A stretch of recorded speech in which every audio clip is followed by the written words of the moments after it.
Na sexta-feira passada, a maior gestora de recursos do mundo bloqueou 1 bilhão e 200 milhões de dólares em pedidos de saque. Investidores quiseram resgatar o dinheiro deles e a BlackRock disse: não é possível agora. As ações da empresa despencaram até 8% no mesmo dia, chegando ao menor nível em 9 meses. Quando eu vi essa notícia, a primeira coisa que fiz foi buscar entender o que exatamente aconteceu, porque no mercado de criptomoedas, o nome BlackRock aparece muito. Afinal, essa é a mesma empresa que lançou o maior fundo negociado em bolsa de Bitcoin da história, que hoje guarda cerca de 775 mil Bitcoins, quase 53 bilhões de dólares em valor. E a resposta que encontrei é importante.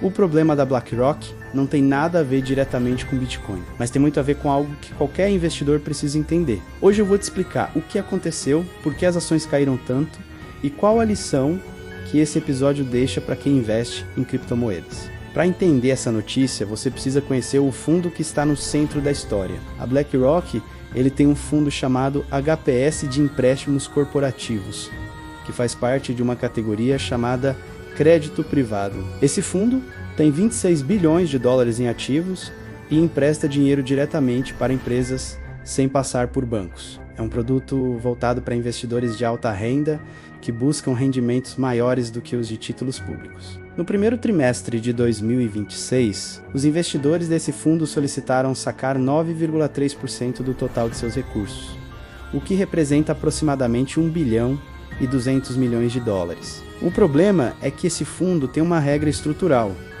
Ele só permite resgates de até 5% do total por trimestre. Por que essa regra existe? Porque o fundo empresta dinheiro para empresas em contratos de longo prazo. Os empréstimos não podem ser liquidados de um dia para o outro como uma ação negociada em bolsa. Se todo mundo tentar sair ao mesmo tempo, o fundo seria forçado a vender ativos a preços de emergência, prejudicando quem ficasse. A regra de limite de saques existe exatamente para evitar isso. Os investidores pediram resgatar 9,3% do fundo, equivalente a aproximadamente 1 bilhão e 200 milhões de dólares. A BlackRock honrou apenas o limite permitido de 5%, devolvendo cerca de 620 milhões de dólares no ciclo atual. O restante, aproximadamente 580 milhões de dólares, foi adiado para o próximo período de resgate. Um segundo fundo separado da BlackRock, com 2 bilhões e 200 milhões de dólares em ativos, também recebeu pedidos de saque de 4,5% e esses foram atendidos integralmente. A BlackRock também revelou que recentemente zerou o valor de um empréstimo de 25 milhões de dólares, que meses antes estava registrado pelo valor cheio, adicionando preocupações sobre a qualidade dos ativos da carteira. A queda das ações da BlackRock, que chegou a 8,3% durante o dia e fechou em torno de 6 a 7% de baixa, não foi por causa do fundo em si, foi por causa do que ele representa. O mercado de crédito privado cresceu por 1 trilhão e 800 bilhões de dólares nos últimos anos, se tornando uma das classes de ativos que mais cresceu em todo o sistema financeiro global. Gestoras como BlackRock, Blackstone, KKR e Ares Capital se tornaram gigantes nesse mercado, captando dinheiro de investidores de alta renda e fundos de pensão prometendo rendimentos acima do mercado. Mas há uma preocupação crescente.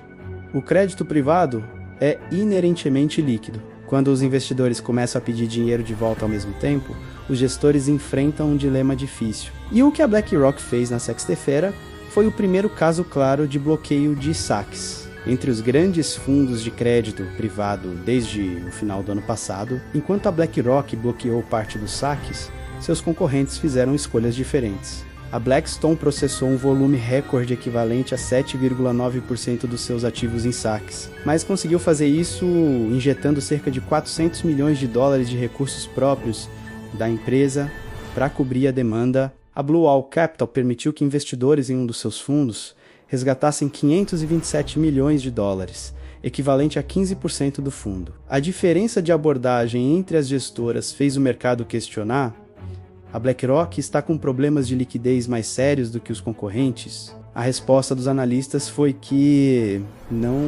a decisão de manter o limite de 5% é tecnicamente a mais prudente para proteger os investidores restantes. Mas a percepção do mercado, no calor do momento, foi outra. Agora chegamos à pergunta que importa para quem acompanha o mercado de criptomoedas. O fundo de crédito privado, que bloqueou saques, não tem nenhuma relação com os fundos de Bitcoin e Ethereum da BlackRock. São produtos completamente separados, com estruturas jurídicas distintas, regulados de formas diferentes e com liquidez totalmente diferente. O fundo negociado em bolsa de Bitcoin da BlackRock, que guarda cerca de 775 mil Bitcoins e vale aproximadamente 53 bilhões de dólares, é negociado em bolsa como uma ação. Qualquer investidor pode comprar e vender no mesmo dia, sem limite de saque, sem período de carência. É estruturalmente o oposto de um fundo de crédito privado. Mas o episódio da BlackRock ensina uma lição que é fundamental para qualquer investidor,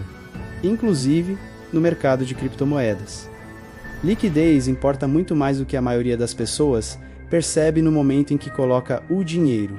Muitos investidores colocaram dinheiro em fundos de crédito privado sem entender completamente que esses fundos têm regras de resgate limitadas. Quando o cenário econômico ficou mais incerto e quiseram sair, descobriram que não podiam. Isso não é fraude, está no contrato, mas é uma surpresa desagradável para quem não leu as letras miúdas. No mercado de criptomoedas, essa lição aparece de outros fundos. Fundos com período de carência, produtos de rendimento com liquidez restrita ou protocolos de finanças descentralizadas com mecanismos de travamento de liquidez. A pergunta mais importante antes de colocar dinheiro em qualquer produto financeiro não é quanto ele pode render, é quanto tempo você pode ficar sem esse dinheiro e o que acontece se precisar dele antes do prazo. Para fechar o quadro completo, é importante entender que o problema da BlackRock não é isolado. O mercado de crédito privado cresceu muito rapidamente em um período de juros baixos, quando investidores buscavam desesperadamente alternativas que pagassem rendimento acima do zero, com a alta dos juros nos últimos anos. Muitas empresas que tomaram empréstimos de crédito privado estão enfrentando dificuldades para pagar as dívidas. Ao mesmo tempo, os investidores estão cada vez mais ansiosos sobre a qualidade desses empréstimos. Há também uma preocupação específica com empresas que tomaram empréstimos para financiar seus modelos de negócios que podem ser radicalmente alterados pela inteligência artificial. Gestoras de crédito privado já estão se preparando para uma onda potencial de pedidos de resgate, justamente por conta dessa incerteza. Para o mercado de criptomoedas, essa tensão no crédito privado é mais um sinal de que o ambiente econômico global está mais difícil. E ambientes mais difíceis, historicamente, aumentam o interesse por ativos que funcionam fora do sistema financeiro tradicional. A BlackRock bloqueou saques em um fundo de crédito privado. As ações despencaram, o mercado entrou em pânico. E quando você olha de perto, descobre que o fundo de Bitcoin da BlackRock não foi afetado em nada, que os 775 mil Bitcoins continuam lá e que os investidores do fundo negociado em bolsa podiam comprar e vender normalmente o dia inteiro. Mas o episódio ensina algo importante. A diferença entre um ativo líquido e um ativo ilíquido é invisível quando tudo vai bem e se torna enorme quando o mercado fica estressado. Bitcoin negociado 24 horas por dia, 7 dias por semana, em bolsas ao redor do mundo.